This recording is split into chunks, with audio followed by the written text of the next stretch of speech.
effectué par Brunat.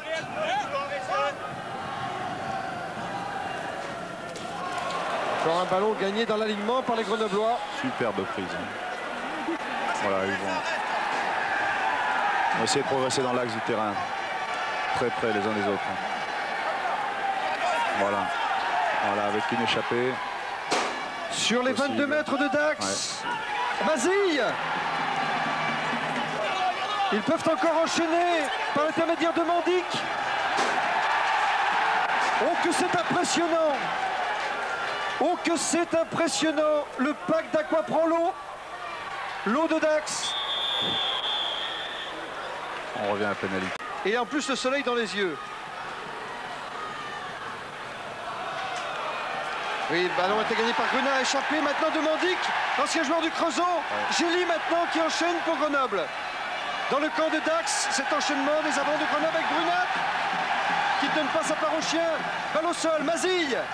Mazille toujours, à hauteur. Le ballon a été donné à Capdeville. Mazille encore, et intervention de M. Casteret tout près de 22 mètres de l'équipe de Dax.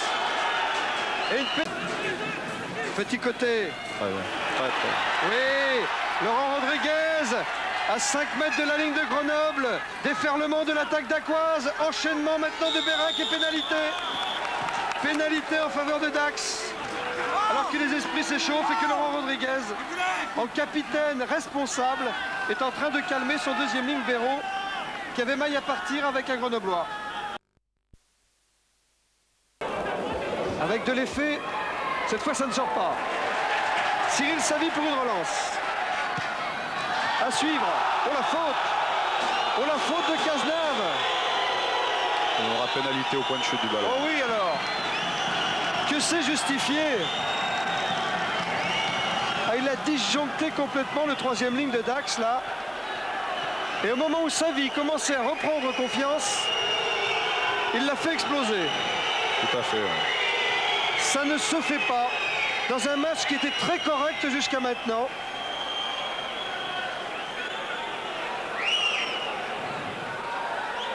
Voilà, surtout que ça risque de coûter cher à son équipe. Hein. Ça risque de leur coûter 3 points. La pénalité est bien placée. Il est sûr que... À ce manque de maîtrise. Voilà. Alors que son équipe de Dax se donne tant de mal. Et son coup de pied, il se passe 1, 2, 3 appuis et là il est pris en compte. Bon, il n'y a pas eu de mauvais gestes quand même. Hein, non, c'est pas aussi évident que ça avait paru. J'ai l'impression qu'il y a plus un croche en jambe. En progression, les avants de Grenoble. Mazille élargit le jeu. Renverse l'attaque. Reprise de volée, Savy. À la lutte, Meunier. Face à le Puyot. Meunier qui aime le premier. Plaqué peut-être un retardement.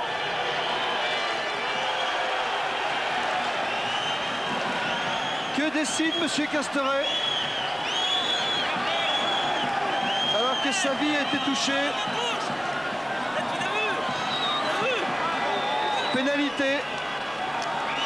En fait, ce que sont en train de demander les Grenoblois, c'est un essai de pénalité, puisqu'ils pensaient que leur ailier Meunier était en position de marquer l'essai. Oui, mais il y avait encore un Grenoblois. Mazille maintenant. Très bien lancé. Oui, Vélo était lancé. Vélo toujours. Vélo encore, coup de pied à suivre. Oh, la passe, c'était pour son ailier. Jean-Philippe Ray. Il y a peut-être une faute d'Aqua d'ailleurs, au moment où Vélo tapait à suivre. Très bonne prise de balle, très lancée. On va le voir, il travaille bien le numéro 9, il le passe. Il y a Ray en soutien sur la droite. Tout à fait, mais comme ils étaient deux, ça c'est un... puissant. Gérassi. Oh, l'enchaînement, c'est un essai de Mandic. En force. C'est un essai. C'est un essai. Oh, qu'il est bienvenu. C'est l'essai du capitaine, peut-être. Oui, c'est Pépé Jacques. Oh, que c'était bien enchaîné. L'essai grenoblois ne pouvait venir que d'un enchaînement des avants. On revoit le départ de Mandic qui a réussi à passer à Chaffardon, je crois. Il tient debout d'abord, il a le soutien de tous les avants. Tout à fait. Et plongeant. Pépé Jacques s'est arraché. Pépé Jacques, le capitaine. Mazille encore.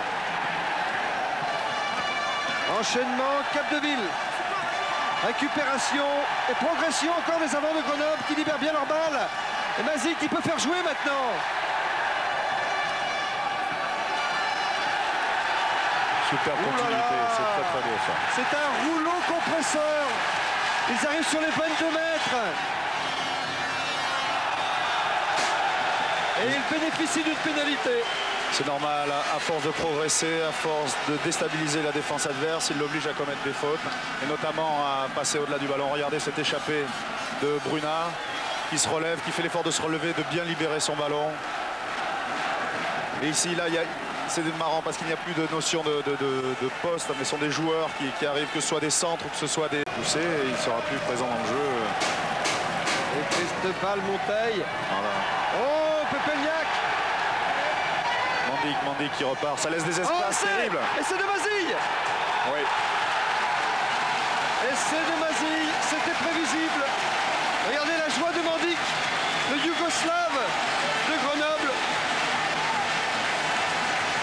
Et les drapeaux bleus et rouges qui s'agitent et qui sont en train de nous dire que Grenoble a déjà un pas en demi-finale. C'est vrai que la puissance de leurs avants et leur cohésion fait que c'est une équipe très très difficile à tenir et à battre. Ça devenait inéluctable. Grenoblois. Puyot qui tape à suivre, qui récupère. Très bien joué. Oh oui, Laurent Rodriguez. Laurent Rodriguez. Superbe jeu. Peut donner à Bernials. Oh, c'est un essai au bout ça.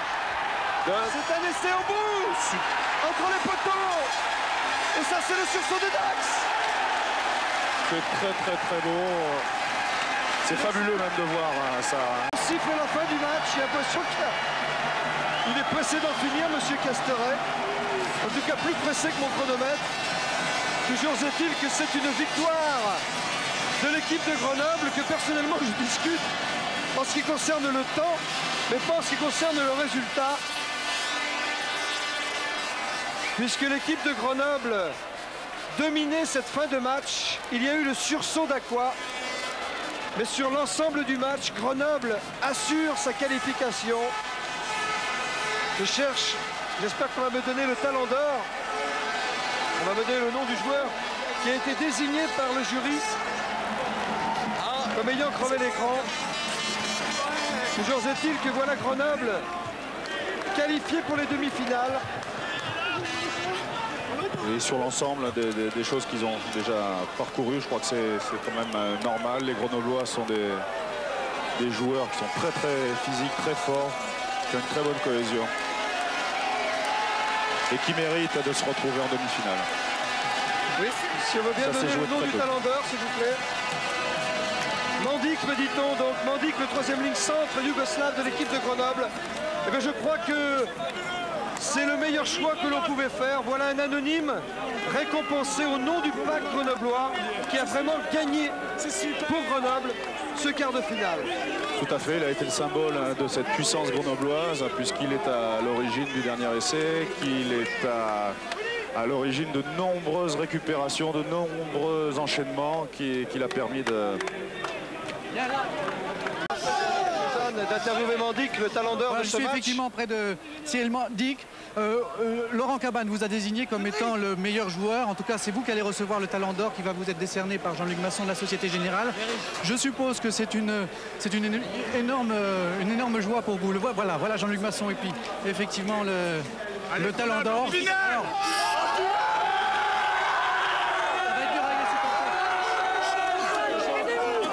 Jean-Louis Calmejane, la remise du talent d'or ayant été faite, je crois maintenant qu'il faut surtout s'intéresser aux suites de ce match parce que 4 minutes, comme Rinaldi, le président du club de Grenoble, tout à sa joie. Mandic, le Yougoslave venu du Creusot, récompensé. Ça fait vraiment plaisir que les téléspectateurs, aidés par Laurent Cabane, récompensent un anonyme du pack. Parce que c'est ça aussi le rugby. Ça commence devant et grâce aux anonymes souvent. Et Mandic fait partie de ces anonymes du pack qui méritaient bien enfin la lumière. Que c'est justice. Oui, c'est justice, mais je ne sais pas s'il restera longtemps anonyme parce que je crois qu'il a crevé l'écran aujourd'hui, mais ça fait déjà plusieurs matchs et Et depuis un bon bout de temps, on parle de lui. Peut-être pas pour le grand public, mais je crois que là, il a eu l'occasion de se démontrer. Et on voit qu'il s'arrache sur cette prise de balle. Une bonne percussion. Il essaie toujours de libérer ce ballon et puis de pouvoir le redonner à un partenaire, en l'occurrence Willy Pepejnak qui s'est bien arraché et qui a marqué. Quand il joue au Creusot, je crois me souvenir qu'il lui arrivait de jouer deuxième ligne, mais depuis qu'il est arrivé à Grenoble, il a été fixé par Migraine Ringeval au poste de troisième ligne centre.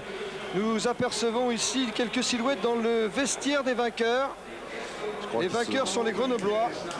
Ils sont alors en joie, mais aussi ils sont très éprouvés, ils sont très fatigués. Je crois que les conditions étaient difficiles. Et moi je lance un avis de recherche auprès de Jean-Louis Calmejane. Voilà, je suis là avec René Bénézis et je lui annonce, parce qu'il ne le savait pas, qu'effectivement il y a eu 4 minutes qui ont été retirées à Dax alors qu'on était à 22-21. Est-ce que ça... Non,